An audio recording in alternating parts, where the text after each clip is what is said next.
Hey everyone, how are you today? Welcome to Get Ready With Me and Talk About Stuff. I am your host, Stephanie. This is the show where I just put on my makeup and we talk about whatever is on my mind. And today, boy, do I have a lot to say. But first, how was your weekend? Did you enjoy yourself? I hope you did something fun and something safe. We are still in the middle of a pandemic, so I hope that whatever you did, you practiced good precautions and had a good time. My weekend was all right. Got a lot on my mind though, so buckle up because I have a lot to say. I'm not going to spend a lot of time talking about it, but I do want to talk about what's been happening in the political sphere, what happened in Washington, D.C. last Wednesday.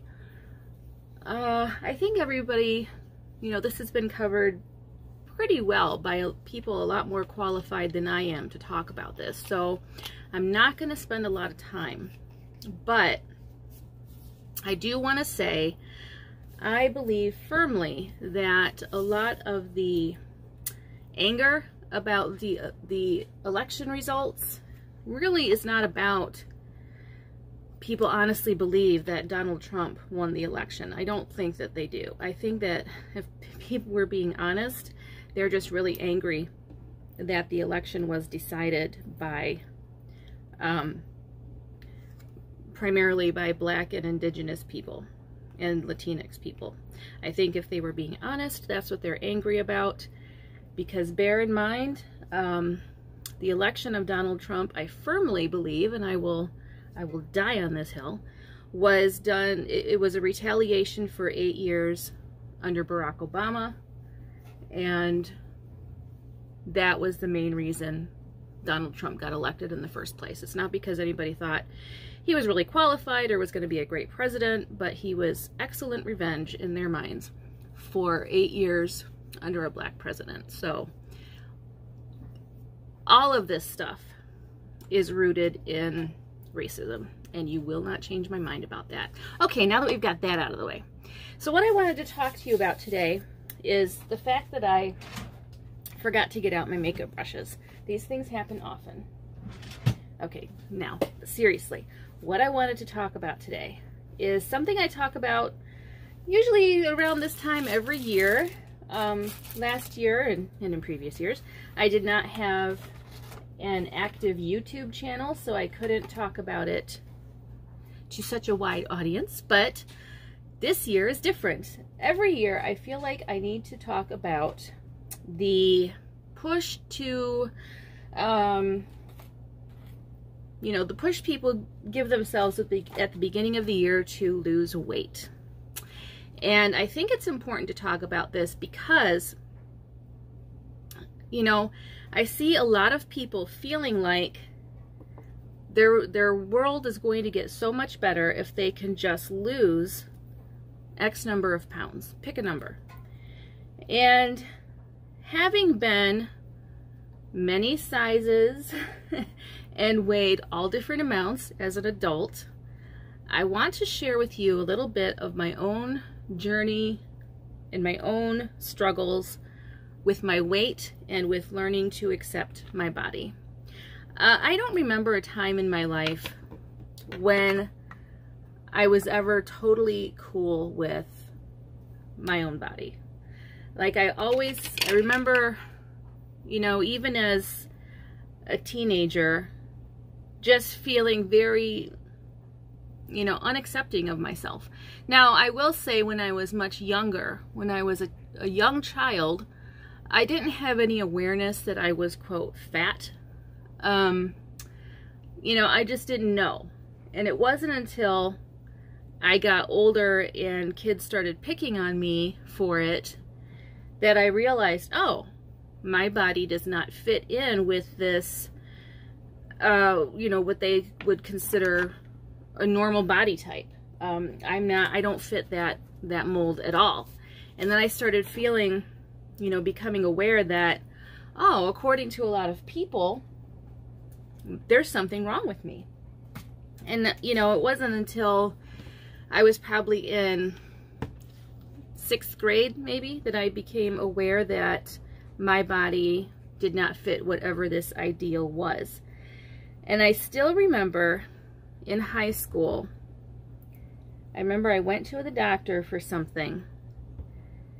And I'm going to get really candid in this video, okay?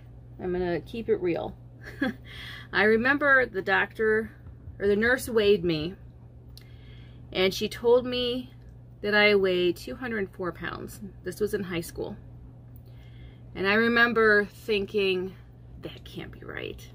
Because again, my awareness of my weight and my size was, you know, I had more awareness of it in high school, but, you know, it was still pretty minimal. I never really considered myself, you know, I never really considered my body a problem. And then she told me again what my weight was, and then that was, I think, when I really began to understand that my body was not what people told me it should be. And at that point, it wasn't even healthy. But I didn't know. I had no awareness of this until I was heading out of my teen years and into my adult years. As a younger adult, in my 20s, I had still a fairly minimal awareness of, by the way, isn't this an awesome shirt? I love it. Anyway, I just had to show you that. Anyway, I had some awareness that my body was not the best that it could be. But at that point, I believed that the thing that I needed to do was lose weight. You know, I needed to be thin. So I worked really hard to lose a lot of weight. And I lost, I don't know, 25, 30 pounds. And I looked a lot better. And I felt healthy. And that lasted a while. And then, you know, because I also struggled with depression that had nothing to do with my weight or size. It's just a mental health issue I've struggled with most of my life. In fact, I don't remember a time when I didn't struggle with it. And once I went on medication for that, I gained a lot of weight. Now, part of that was because the medication that I was on did not manage my depression as well as I hoped it would, and so I would do a lot of emotional eating. But also one of the side effects of the medication I was on was that I gained weight. So I put on a lot of weight, and then I lost it again. And I would go up and down on this yo-yo for a very long time. You know, I would lose weight and gain it back and then some. And then lose more weight and then gain it back and then some. And I think this is a very common experience for a lot of people. When I was in my late 20s, my mid-20s, I weighed nearly 300 pounds. And it was at that point I decided, after seeing someone that I knew at the time have weight loss surgery, and I saw the success that she had, I thought, maybe it's time to consider this. So I talked to the surgeon. We went over what having weight loss surgery was going to mean for me. And I thought, so I'm going to have this surgery, then my life is going to get 1,000 times better. And this life that I've dreamed of having will finally be mine once I get this weight off my body, and, you know, I can live a, quote, normal life. Because I felt at that point that my weight was holding me back from a lot of things.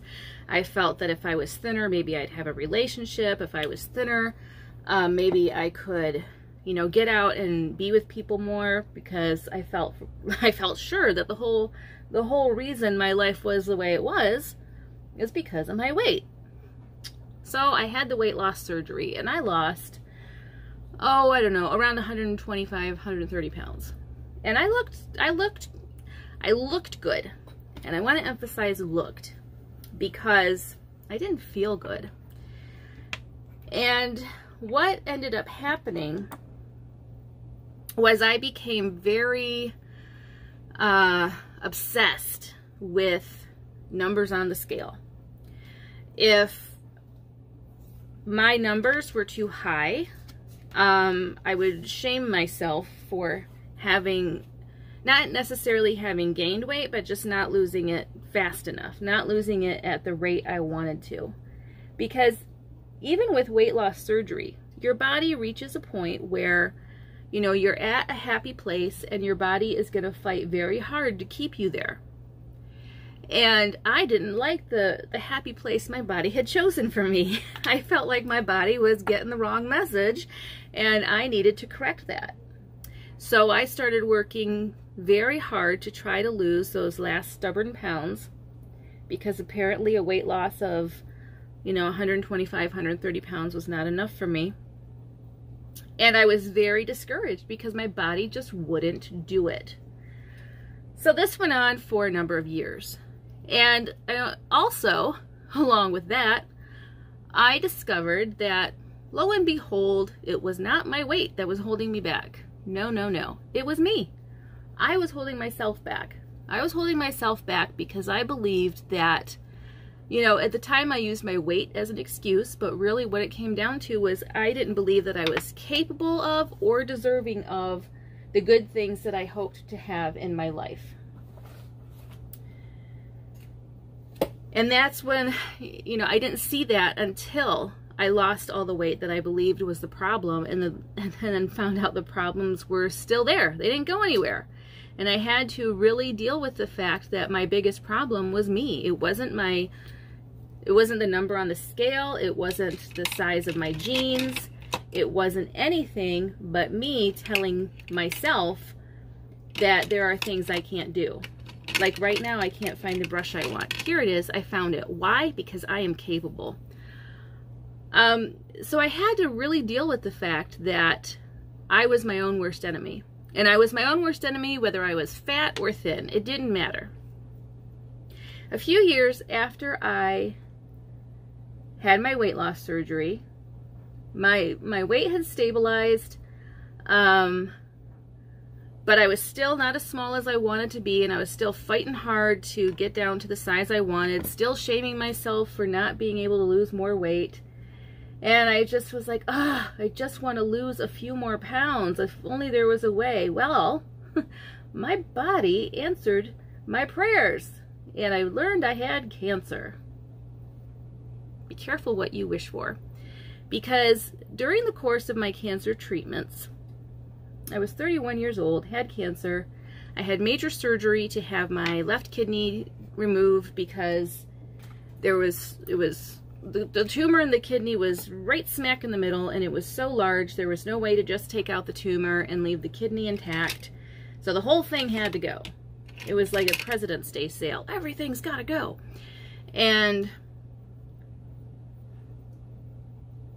I had the surgery. Shortly thereafter, I started radiation therapy. During the course of radiation therapy, I couldn't keep food down. I would throw up after every single meal. And I started losing weight. And I'm not gonna lie, at first I loved it. I loved it.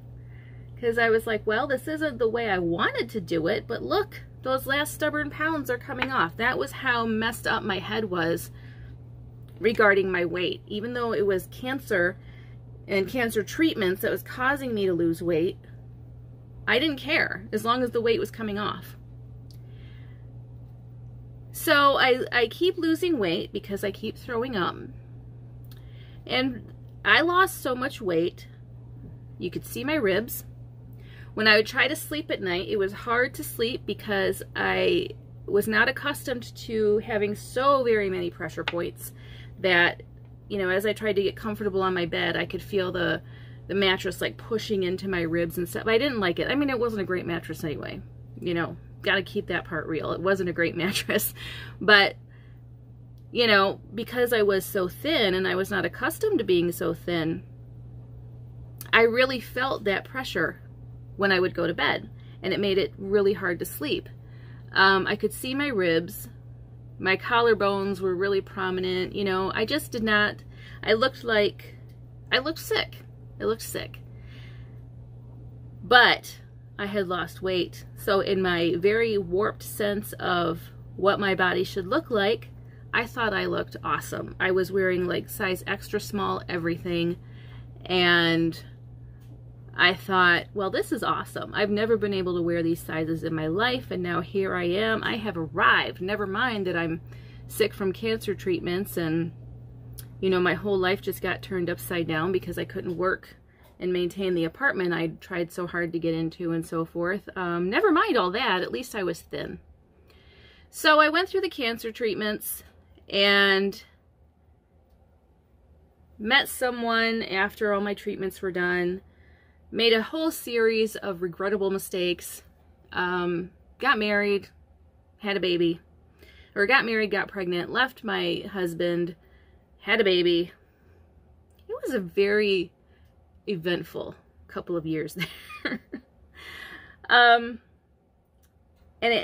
During my pregnancy, I gained 70 pounds. So after I had my baby, it took me a while, but I did start taking the pounds off. And I kept taking off pounds and taking off pounds and taking off pounds because, again, in my very sick perception of what my body needed to look like, I thought my body as extra small looked fantastic, and I wanted to get back to that. Oh, this is bothering me. And I was working very hard to try to make my body, as a healthy body, do what it was doing as a sick body, and it just was not cooperating. But I kept working hard. I would work out 2 times a day, usually. I was using Beachbody workouts, and most Beachbody programs recommend that you work out twice a day, except for on your, quote, rest days, where you only do like maybe once a day. So I did that. I followed the workout plan, and I worked out to the point of, literally to the point of nearing exhaustion, because it was more important to me to have I was still aiming for thin. It was more important to me to have a thin body than it was to have a healthy body. And I would get all kinds of compliments. Oh my gosh, you look great. You've got a rockin' body. What are you doing? I want to do whatever you're doing because you look awesome. What people didn't realize was I was severely anemic because my body could not keep up with what I was doing to it. Like, all my systems were just like, you're putting us through a lot. And it couldn't keep up. So I was severely anemic. I was tired most of the time, partly because of the anemia, but partly because I was just pushing myself so hard. And I was not feeding myself properly because I was more interested in watching caloric intake than I was in giving my body what it actually needed to be able to function. You know, I was exhausted but couldn't sleep. It was just bad, but I looked good. I looked great. At least I thought so back then. Well, what eventually ended up happening was my body pushed back, and it pushed back hard. I reached a point where I plateaued. And I thought, well, how do you get through a plateau? You change up your workout and you just push yourself harder, and that's how you're going to do it. Except this time that did not work. By this time, I was in my 40s. And as any person in their 40s will tell you, probably especially women, but I imagine men go through it too. At the age of 40, your body, your metabolism slows way, way, way, way, way down. And what worked for you in your 30s for weight loss and fitness, all of a sudden you find does not work for you anymore. And it is it's an unpleasant reality. It's an unpleasant realization when you realize that all the little tricks you've done along the way to get your body where you want it to be fast, they don't work anymore because your body is older now, and you know, everything changes. So what ended up happening is the harder I pushed my body, the harder it pushed me back. And not only did the things that I used to do not work, but the things that I used to do ended up putting me in a position where my body was not only not losing weight, but it started gaining. And that was not the direction I wanted to go with this. So I was like, you know what? Fine. I'm just going to double down. You're going to push me. I'm going to push back harder. And I worked out harder, and I worked out more, and I watched my food intake, and it didn't matter. It didn't matter. My body had decided enough was enough, and they'd had enough of my nonsense, and it was going to push back, and it was going to do everything in its power, and bodies are very powerful, to make sure that whatever I was trying to accomplish with weight loss was not going to happen. My body was like, you're obviously not able to take care of yourself well, so we're just going to go into automatic mode, and we're going to do this for you because you're not doing a good job. And I ended up gaining 25 pounds within a matter of just a couple of months. And it was devastating to me. And I tried everything to get rid of it. I tried everything to reverse the cycle, but I couldn't do it. I had messed with my baseline so much over the years with working out to the point of exhaustion, with not eating enough or not eating the right foods to help my body keep up with the demands I was putting on it. I had done all of that so much over the years that my body just, I don't think it had a baseline anymore. It was just done. It had had enough of my nonsense, and it was going to push back, and it was going to push back hard, and there was no choice for me but to accept my new reality, and that was that. Except I didn't very easily accept it. I kept working out hard. I kept telling myself, if I just find the right combination of exercise and food, I can reverse this. I know I can. And I tried, and I tried, and I tried, and I tried to reverse it, and to no avail. Then, last fall, I had taken up the habit of going to the track every morning to do 5 miles, and in that 5 miles I would do I would jog some of it backwards to work on the glutes and hamstrings. I would do lunges to work on quads and glutes, and you know, it was a full body workout. I would do everything. And one day, when it got too cold to go to the track, I decided I was going to switch up my workout, and I was going to work out at home. And I was doing my workout, and I did a jump, which was not a new thing to me. Jumping, I'm a jumpy person.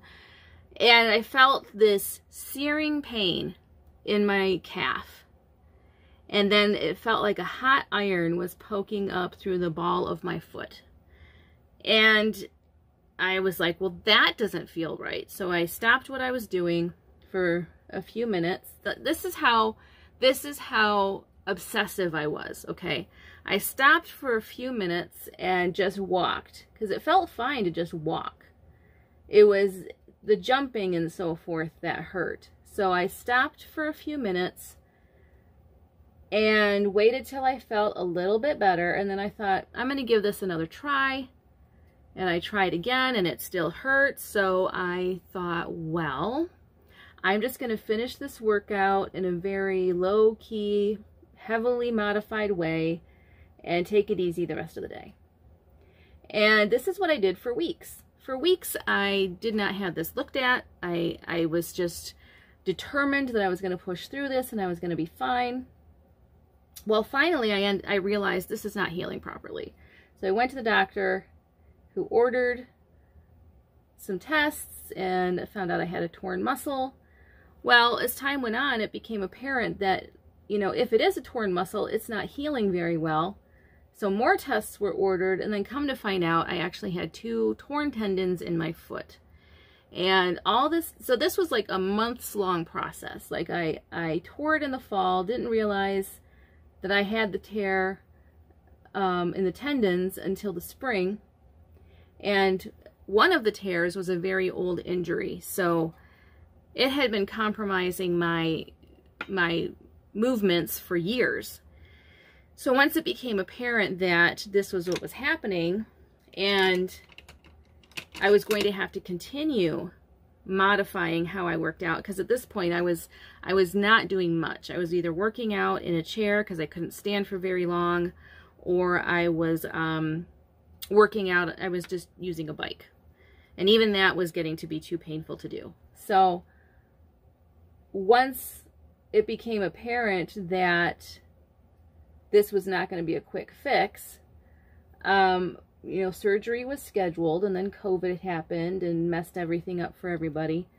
But one experience I did have, one of the things that my doctor ordered along the way before we knew what was going on, was physical therapy. And when I went to the physical therapist, and this is why this kind of stuff needs to stop. And this is why we need to start thinking in terms of healthy bodies and not thin bodies.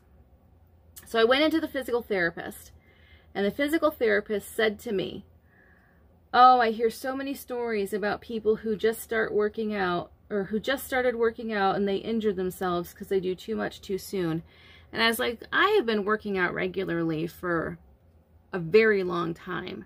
This is not an injury because I was out of shape. It's an injury because I started a different kind of workout than I was accustomed to. It has nothing to do with my health and fitness as far as what you're implying, because I knew this person saw a thicker body, a softer body, and made the assumption that, oh, I must have only just started working out. So those kinds of things do happen, and they happen fairly regularly. I've had many experiences where somebody just looks at my size and my shape, and they make all kinds of assumptions about me. I mean, I remember even when I was younger, I went into a dress shop, or not, it wasn't a dress shop, it was a clothing store at the mall, and I saw a dress that I liked, and I got one off the rack in the size that I thought would fit, and I went, you know, asked for the dressing rooms, and the dress fit. It looked beautiful. Well, I come out of the dressing room and go to pay for it, and the cashier says to me, "Did you get it all in there?"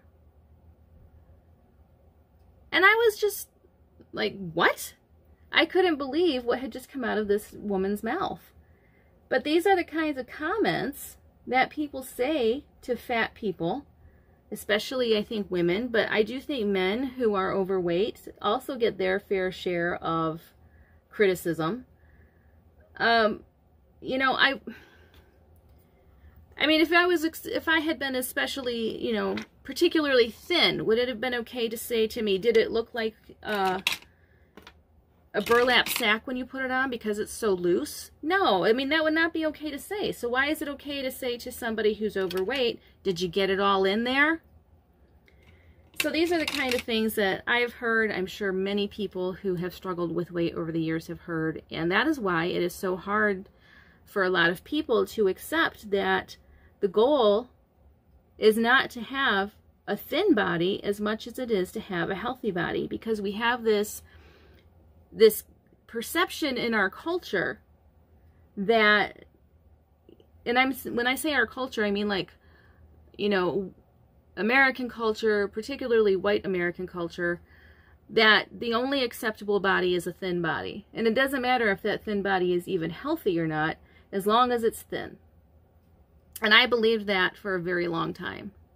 Now, when I hurt my leg and it became clear I was going to need surgery and that my life was not going to be returning to what I called normal anytime soon, I had a lot of thinking to do regarding how I perceive my body and its health, because I had built up such a toxic perception of myself and my body and what my body is for and what constitutes health and so forth. I had built up such a toxic idea about all of that that I was forced to reevaluate it, because in light of the circumstances, I had to really think about what makes my body strong and healthy and fit.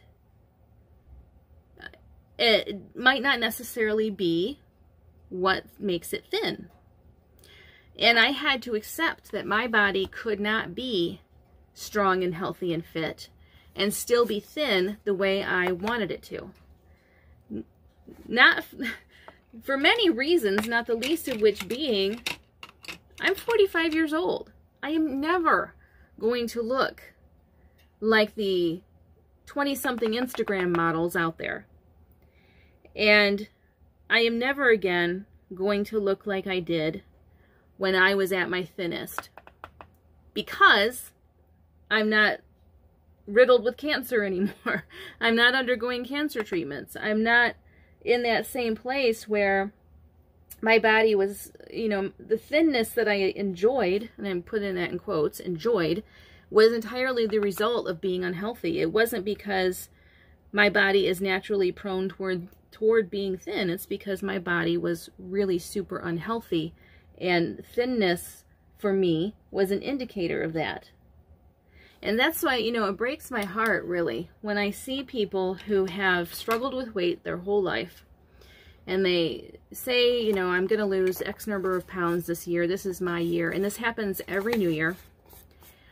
And I feel so sad for them, because I think, you know, maybe that will be healthy for you. It might be. I'm not going to say it won't be. But there's a good chance that if you've been on the softer side your whole life, that's because that is how your body, you know, that's what's healthy for your particular body. You can be healthy and still be carrying what others might consider extra weight. Everyone's body is different, and what works for me might not work for you, and vice versa. So when I see people saying things like, this is going to be my year, I'm going to lose all this weight I haven't been able to get rid of, and I'm going to make this year amazing because of weight loss and so forth, I just feel so sad, because I know what I've been through in my life trying to make my body into something it's never going to be, and it has cost me a lot. I mean, my body, I've totally ruined the baseline of for my weight.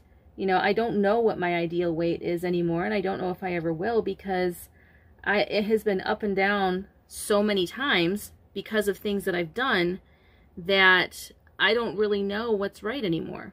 And I don't think my body knows anymore. It's like, you know, if there was a reset button, I'd happily use it. And this is not your cue to leave your links to your multi-level marketing products in my comments. Don't do that. You know, because I've messed up my baseline so severely over the years with the extreme things I've done to try to lose weight, I just don't know what's what anymore. And you know, so it makes me sad when I see people doing these things every year, berating themselves, thinking that they have to fit this certain idea of what a body should look like, and posting things like, oh, my body's disgusting. Here's the thing. If you are watching this video, that means you survived 2020. That means your body was strong enough to take you through a year that was difficult for just about everybody. I don't know anybody, you know, famous, not famous, rich, poor. I don't know anybody who didn't suffer at least a little bit during 2020, because, I mean, we're living through a freaking pandemic, people. And if your body is strong enough to get you through that, that's something to celebrate. That's something to be really, really happy about. Because last year was stressful. This year isn't starting off much better. And if you're still here, that means that your body was strong enough to do that. And that's something to celebrate. So if you're looking at your New Year's resolutions and you're tempted to give in to the idea that your body it needs to be changed because it's, quote, disgusting, or something along those lines, I would strongly encourage you to rephrase that. Look at your body in terms of what do I need to do to make my body healthy? Your body is not disgusting. Your body is powerful and strong and has seen you through a lot of things. Your body kept you alive last year during an extraordinarily stressful time that was not easy on anybody. And you're still here. So celebrate your strong body. Celebrate what's right. And shift the focus off of what you think is wrong. I'm going to finish this and I'll be right back. And I am back. So my final thoughts on this. I want you to focus this year. If weight loss is one of your goals, I want you to try your best to focus more on being healthy than getting your body down to a certain weight. And if you find that you are, it's going to take some introspection and some honesty, but if you find that you're equating your worth with the number on the scale, I want you to stop weighing yourself. I haven't weighed myself at home in, I don't even know how long. The only time I ever get weighed is when I go to a doctor. And the reason for that is because when I was regularly weighing myself at home, I became too obsessed with the number on the scale. And my only goal was always reducing that number. And I realized I cannot weigh myself on a regular basis and still maintain a healthy perception of my body, because it didn't matter what the number on the scale was, I was never satisfied. I also had to get rid of fitness trackers on my phone. The reason for that being, no matter how many calories I burned, no matter how many steps I took in a day, I always wanted to do more.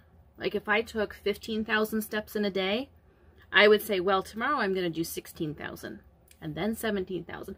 One day I did like 21,000 steps and I was determined to beat that, which is fine. You should challenge yourself. But if you're challenging yourself to such a degree that it's your entire focus and you're willing to push your body past its limit to make, to surpass whatever your numbers were yesterday, you're in a dangerous place. So I had to get rid of all my fitness trackers on my phone. I had a watch for a while that I could track with. I took it all off of there. Then I stopped following social media accounts that left me feeling inadequate. And there are a lot of, fitness inspiration accounts out there. Most of those accounts don't show you the hard days. They don't show you the days when they fail. All they show you is a perfect, flawless body, and they make it sound like it's a body anyone can have. And that's just not true. So if I realized that following a certain account or accounts for, quote, inspiration, more often than not left me feeling worse about my body than I already did, I stopped following those accounts, because I already have enough noise in my head telling me my body isn't good enough without somebody else, usually somebody I don't even know, intentionally or not, reinforcing that idea for me. When I healed up from my surgery and I could finally start working out again, I started off with chair workouts. And now I do, standard workouts on my feet. But my attitude this time is very different. I learned the hard way how much value there is in keeping your fitness routine manageable and doable. And I am a firm believer that no matter what kind of diet you start, no matter what kind of workout regimen you start, if it's not sustainable, it's not worth starting. Because what ends up happening is people start these, they have these big plans and they start into these routines that are just not sustainable. Either they're too expensive to sustain for a long period of time, they're too taxing on your body to sustain for a long period of time.